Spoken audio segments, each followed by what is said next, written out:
Macron a envoyé 60 personnes, 60 Français au Gabon, d'accord, qui sont actuellement au Gabon, ok, dans le but de faire des recensements des populations, donc c'est-à-dire les populations les plus démunies, les plus éloignées surtout. Donc ça peut se passer dans les villages éloignés. Donc il faut passer absolument le message partout. Parce que tout le monde n'a pas de téléphone, tout le monde n'a pas Internet. Dites-leur de ne pas aller se faire recenser. Ils vont leur proposer d'argent. Ne prenez pas cet argent, n'y allez pas.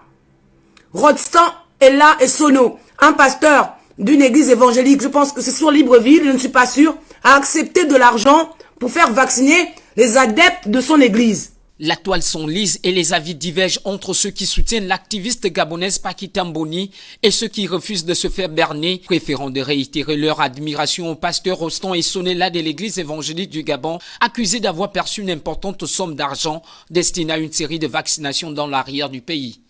Homme d'église et leader de la société civile, le pasteur Rostand est engagé dans la lutte contre le Covid-19 au Gabon.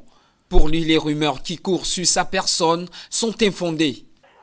Effectivement, c'est depuis la nuit que certains amis m'ont interpellé pour dire que tiens, pasteur, il y a une vérité, une vidéo qui circule, qui diffame ton nom, qui vilipende ta personnalité. Essaye d'ouvrir. J'ai essayé d'ouvrir.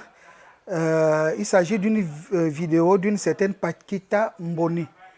Paquita Mboni, que je ne connais pas, que je n'ai jamais rencontré et qui ne me connaît pas aussi.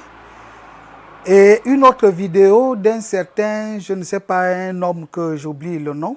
Donc ils ont fait ces vidéos-là pour, effectivement, pour dire que je serai de mèche avec le président Macron, le président français, qui aurait envoyé plus de 60 personnes dans ce Gabon qui circule, dont le pasteur Rostand serait le point focal pour soit tuer les Gabonais, faire les recensements pour expérimenter un vaccin. Je vous assure que je suis tombé de nu parce que je ne me reconnais pas. D'une part, je ne connais pas la personne, je ne connais pas les personnes qui ont fait des vidéos. Nous n'avons jamais échangé. Deuxièmement, je ne me reconnais pas dans tout ce qui est dit, l'ensemble des allégations qui ont été faites. Je ne connais pas le président Macron. Peut-être la personne qui cite le président Macron, qui a recruté des gens à son agenda. Je me dis que cette personne connaît mieux le président Macron, que je ne connais pas. La deuxième chose, c'est que je ne suis pas investi dans les programmes de vaccination. Donc tout ce qui est dit pour le recensement des gens qu'on devrait vacciner, je ne me reconnais pas, je ne connais pas ce programme.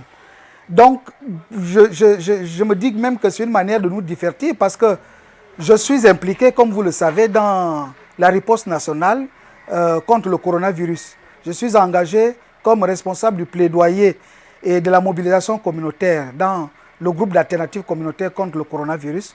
Donc, je ne vois pas comment est-ce qu'une affaire aussi montée, rocambolesque, puisse venir compromettre l'effort que nous sommes en train de faire pour lutter contre le coronavirus. C'est la première. La deuxième chose, je mesure la dangerosité des infox. Infox, c'est quoi? Des informations qui ne sont pas crédibles. Et c'est Hitler qui le disait que plus le mensonge est gros, plus les gens croient. Donc, je rassure l'ensemble des Gabonais, les chrétiens qui me connaissent, qui savent bien qui est le pasteur Rostand Sonela, que je ne suis mêlé ni de loin, ni de près à cette supercherie, à ce montage qui est fait contre ma personne et pour les vaccins dont je ne connais ni les tenants ni les aboutissants. Pour le pasteur Rostand, l'ajustement de cette compatriote sonne comme une diversion à même de compromettre son engagement personnel et celui du Gabon dans la lutte contre le Covid-19. La vidéo est venue de France, ce n'est pas venu du Gabon. Les Gabonais savent qui est le pasteur Rostand et ils connaissent le degré de mon engagement. Donc c'est peut-être à ceux qui sont en France et qui vivent en France qu'on devrait demander, ils ont quel agenda? Ce sont eux qui côtoient les multinationales. Ce n'est pas au Gabon qu'il y a les multinationales pharmaceutiques qui fabriquent les vaccins. Ce n'est pas au Gabon qu'il y a des puissants, les riches, qui tirent les ficelles comme des marionnettes. Mais c'est en France. C'est pourquoi on peut peut-être se poser des questions que ces gens-là roulent pour qui? Ces gens-là roulent pour qui? C'est un peu ce que je veux dire. Plutôt que de ternir mon image, bon, je comprends aussi que, vous voyez, ce n'est pas sur une vieille maison, une vieille cabane que l'on peut jeter des pierres. Certainement, il y a quelqu'un là-dedans, il y a un homme. Des rumeurs font état d'un vaccin qui serait testé sur le sol africain. Sur ce point, les autorités gabonaises ont été claires. Pas de vaccin au Gabon.